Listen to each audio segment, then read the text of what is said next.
গল্পের গ্রামোফোন চ্যানেলে আপনাদের সকলকে আরও একবার স্বাগত জানিয়ে শুরু করছি আজকের গল্প।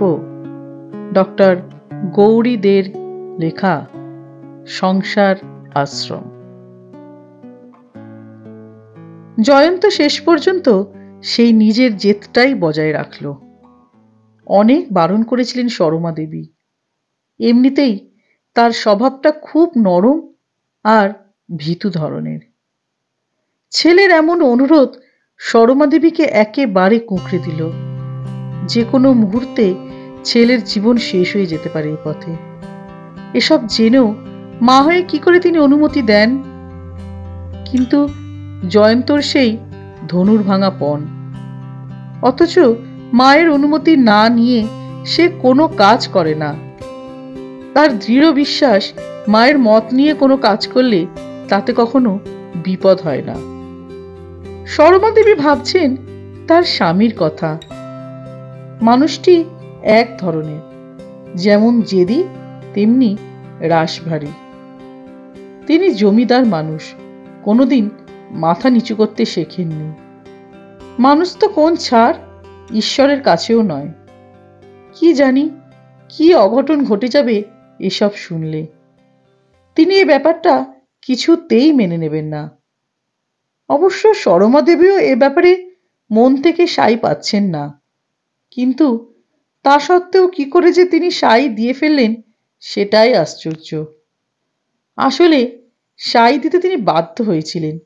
সব ব্যাপারটাই তার কাছে ঈশ্বরের নির্দেশ বলে মনে হয়েছে।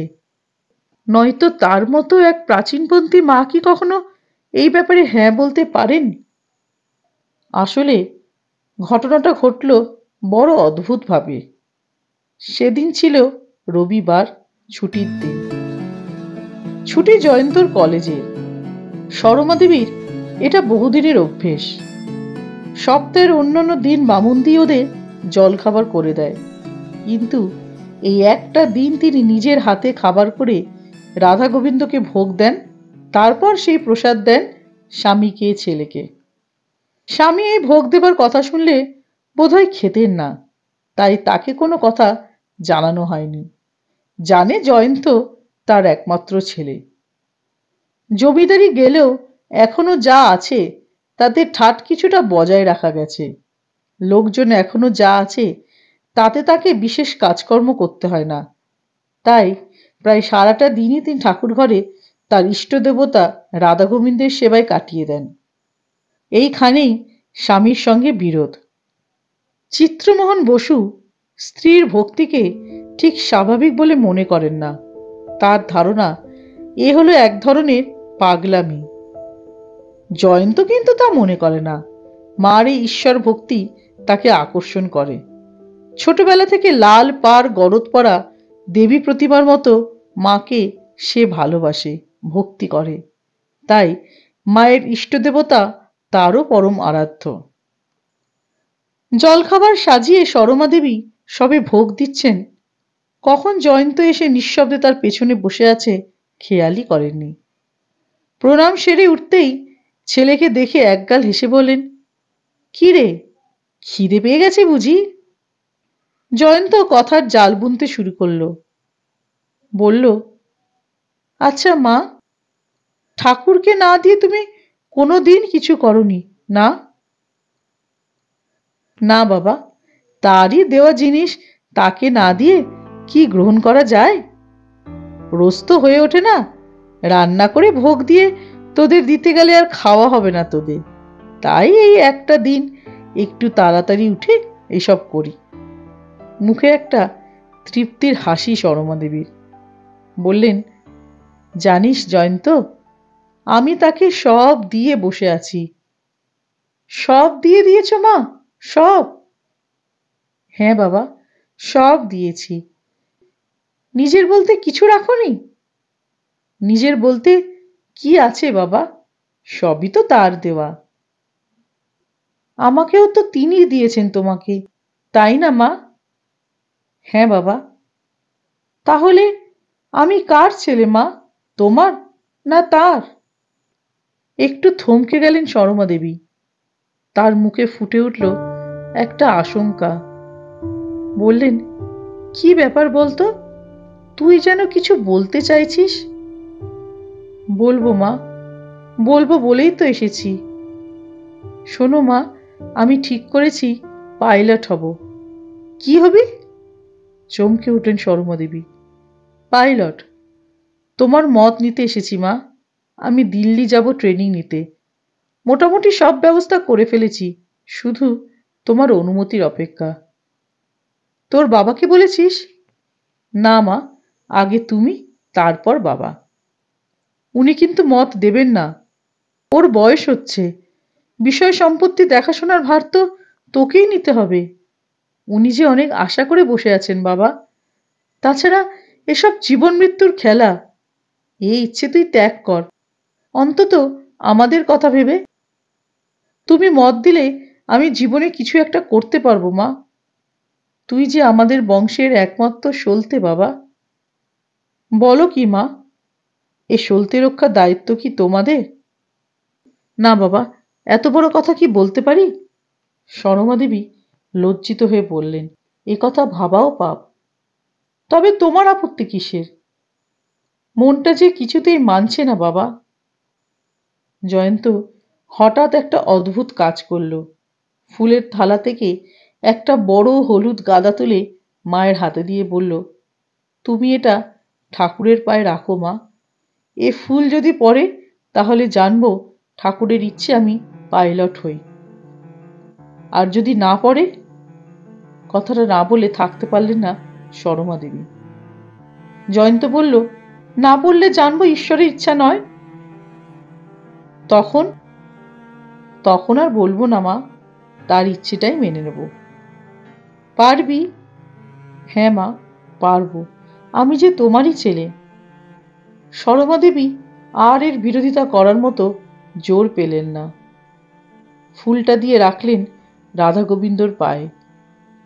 তারপর মন প্রাণ দিয়ে কামনা করতে লাগলেন ফুলটা যেন না পড়ে। কিন্তু দেবতা তার কথা শুনলেন না। ফুলটা পড়ে গেল। বুক কেঁপে উঠল সরমা দেবীর। লাফিয়ে উঠল জয়ন্ত। বলল, দেখলে তো মা, আমার ভবিষ্যৎ তিনিই ঠিক করে দিলেন। তারপর মার করুণ মুখের দিকে তাকিয়ে বলে ওঠে, তুমি তো বলেছ মা, আমি তার ছেলে, তার দান। তবে তুমি ভাবছো কেন মা? এ তো তোমার সাজে না। কথাটা শুনেই আগ্নেয়গিরির মতো ফেটে পড়লেন চিত্তমোহন বসু। বললেন, আমাদের বংশে কেউ কোনোদিন চাকরি করতে যায় না, বুঝেছ? তারা চাকর রাখে, চাকর হয় না। জমিদারি দেখাশোনাও তো এক ধরনের চাকরি। সেখানে তোমার মতে তোমার হুকুম মতো চলতে হবে। আর চুপ করো। চিত্তমোহন প্রচণ্ড রেগে বললেন, নিজের জিনিস নিজে দেখাশোনাকে তুমি চাকরের কাজ মনে করো? ছি! ওসব আমার ভালো লাগে না। সেই এক গতানুগতিক জীবন। শোনো বাবা, আমি আগামী রবিবার ট্রেনিংয়ের জন্যে দিল্লি চলে যাচ্ছি। না, তুমি যাবে না। এ হতে পারে না, কিছুতেই না। অস্থির পায়ে ঘরময় বাঘের মতো পায়চারি করতে লাগলেন চিত্তমোহন। হঠাৎ দাঁড়িয়ে পড়লেন। তীক্ষ্ণ দৃষ্টিতে ছেলের দিকে তাকিয়ে বললেন, তোমার মা জানেন? হ্যাঁ। তার মত আছে? আছে। কথাটা বলেই চলে যাচ্ছিল জয়ন্ত। চিত্তমোহন ডাকলেন, তাহলে তুমি যাচ্ছ? জয়ন্ত সোজাসুজি ঘুরে দাঁড়ালো বাবার দিকে। খুব ঠান্ডা গলায় বলল, বাধা দেবার চেষ্টা করে লাভ নেই বাবা। দিলে? দিলে কি করবে? জয়ন্ত নম্র হয়েই বলল, তোমার মন রাখা আর আমার পক্ষে সম্ভব হবে না। তবে আমারও শেষ কথা শুনে যাও, ভবিষ্যতে আমার কাছে তুমি কোনো রকম সাহায্য আশা করো না। জয়ন্ত একটু হাসল। সে হাসি অবজ্ঞার। তারপর বেরিয়ে চলে গেল ঘর ছেড়ে। শেষ পর্যন্ত দেখলেন চিত্তমোহন। ভেবেছিলেন হয়তো জয়ন্তর মত পাল্টাতে পারবেন তার মা। মায়ের কথা ফেলতে পারবেন না জয়ন্ত। তাই জয়ন্ত যায় কিনা দেখছিলেন তিনি। স্ত্রীকেও কোনো প্রশ্ন করেননি। কিন্তু জয়ন্ত চলে যেতেই ক্ষিপ্ত হয়ে উঠলেন চিত্তমোহনবাবু স্ত্রীর ওপর। সবকিছুর জন্য দায়ী করলেন স্ত্রীকে। বললেন, এ তোমার চক্রান্ত। আমাকে বিপাকে ফেলার জন্যে তোমাদের মা ছেলের এ ষড়যন্ত্র। ভবিষ্যতে ছেলেকে যেন আমি না পাই। বাপের পাশে ছেলে যাতে না থাকে তার জন্যেই তোমরা এই মতলব করেছ। তোমার মত না থাকলে জয়ন্ত কি এমন করে আমাকে অপমান করে চলে যেতে পারত? পারত না। ঠিক আছে, আমিও চিত্তমোহন বসু এই অপমান আমি ভুলব না। আর তুমিও মনে রেখো, এর জন্যে বিরাট মাসুল দিতে হবে তোমায়। এরপর খাস চাকর রামরতনকে ডেকে চিত্তমোহন বললেন, আজ থেকে আমার থাকার ব্যবস্থা হবে বাড়িতে। বাড়ির কোনো খাবার আমি স্পর্শ করব না। আমার রান্না করবে লোচন। তাকে খবর দে, বুঝেছিস? মাথা নেড়ে চলে গেলেন রামরতন। সরমার দিকে একবার অগ্নিদৃষ্টি হেনে ঝড়ের মতো বেরিয়ে গেলেন জমিদার চিত্তমোহন বসু। দীর্ঘ 4 বছর কেটে গেছে। মাঝখানে একবার চিত্তমোহন খুব অসুস্থ হয়ে পড়েছিলেন, কিন্তু স্ত্রীর সেবা নেননি। সরমার খাস ঝি পদ্ম রামরতনের কাছ থেকে খবর এনে দিত বাবু কেমন আছেন। সরমার এখন একমাত্র কাজ চোখের জলে ভাসা আর রাধাগোবিন্দর পায়ে ছেলে স্বামীর জন্যে মাথা মুখ খোঁড়া। এর মধ্যে জয়ন্ত 2 বার চিঠি দিয়েছে মাকে, কিন্তু একবারও আসার কথা লেখেনি। ছেলের মনে বাবার প্রতি প্রচ্ছন্ন অভিমান ফুটে উঠেছে চিঠিতে। শেষ চিঠিতে জানিয়েছে সে অ্যাসিস্ট্যান্ট পাইলট হয়েছে। চিত্তমোহন বাবু না বললেও খবরটা কিন্তু চাপা রইল না সরমা দেবীর কাছে। চিত্তমোহন বাবুর নামে একটা টেলিগ্রাম এসেছিল। তাতে তিনি জানতে পারলেন একটা প্লেন দুর্ঘটনা ঘটেছে। ওই প্লেনে ছিল জয়ন্ত। সে বেঁচে আছে কিনা সেই খবরটার মধ্যে পাগলের মতো ছোটাছুটি করতে লাগলেন চিত্তমোহন বাবু। সরমা দেবীর ওপর একটা প্রতিশোধ স্পৃহা জেগে উঠল। যদি জয়ন্ত মারা গিয়ে থাকে তো তার জন্য দায়ী তার স্ত্রী আর স্ত্রীর ওই দেবতা। না, অদৃষ্ট দেবতা এসবে তিনি বিশ্বাস করেন না। পুরস্কারই বড়। মানুষ নিজের হাতে তার ভাগ্য গড়ে, এটাই তার দৃঢ় বিশ্বাস। কিন্তু তার স্ত্রী দেবতার নামে ছেলেকে মৃত্যুর দিকে ঠেলে দিয়েছেন, এ তিনি কিছুতেই সহ্য করতে পারছেন না। তাই ঠিক করলেন সরমার কাছে গিয়ে গায়ের জ্বালা মিটিয়ে বলে আসবেন, শুনলে তুমি খুশি হবে, তোমার ছেলেকে তুমি। ভাবতে গিয়েও ভাবতে পারলেন না তিনি। যতই রাগ থাকুক না কেন, কেউ কি কোনো মায়ের কাছে গিয়ে তার ছেলের এমন বিপদের কথা বলে আনন্দ পেতে পারে? ঠিক সেই সময় পদ্ম ছুটতে ছুটতে এসে জানালো মা অজ্ঞান হয়ে যাচ্ছে ঘন ঘন।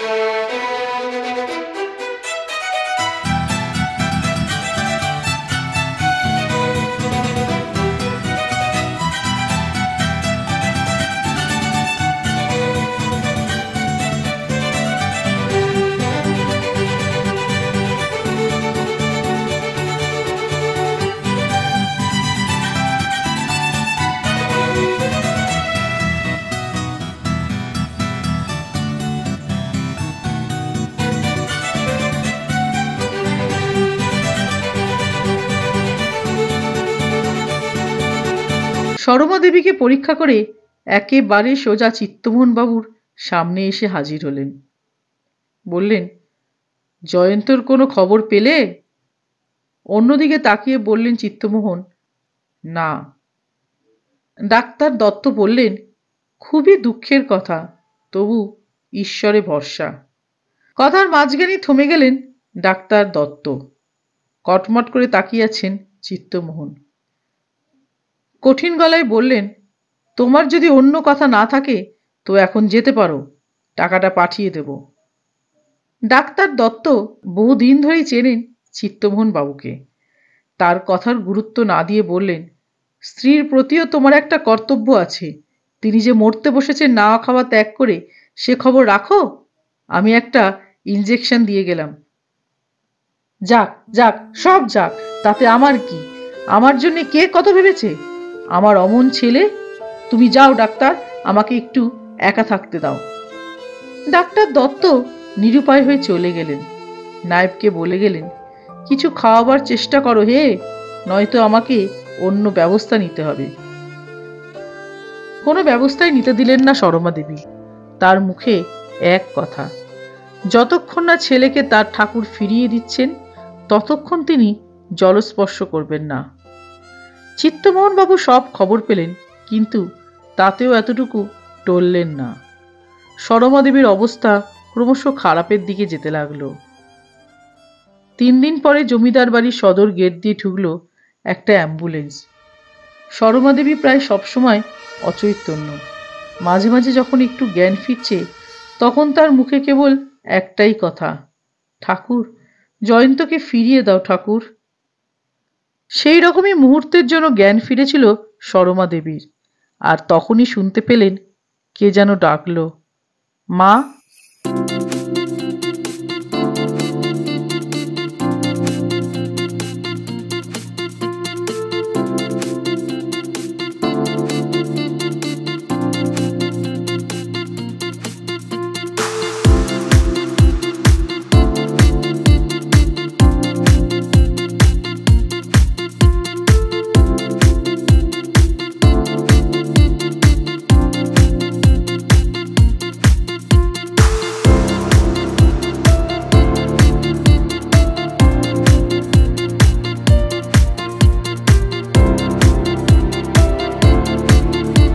চিত্তমোহন ততক্ষণে তার সব মানসিক প্রতিরোধ ভুলে ঠাকুর ঘরে চৌকাঠ পেরিয়ে ছুটে এসেছেন ছেলেকে দেখবেন বলে। কিন্তু এ কি দেখছেন তিনি? সরমা দেবীর মুমূর্ষু চেহারা তার বুকের মধ্যে যেন হিমস্রোত বয়ে দিল। অনুশোচনায় ভরে উঠল মন। এই মানুষটার ওপর কত অত্যাচারী না তিনি করেছেন। কিন্তু সরমা কি? পতনোন্মুখ স্ত্রীর জির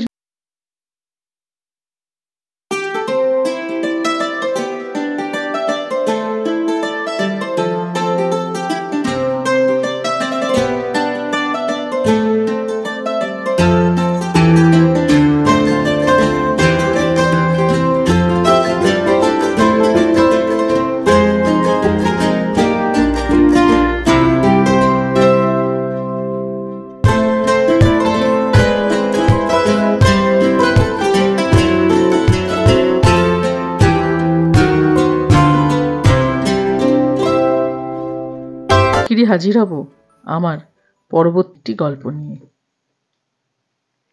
ততদিনে সবাই ভালো থাকবেন, সুস্থ থাকবেন। নমস্কার।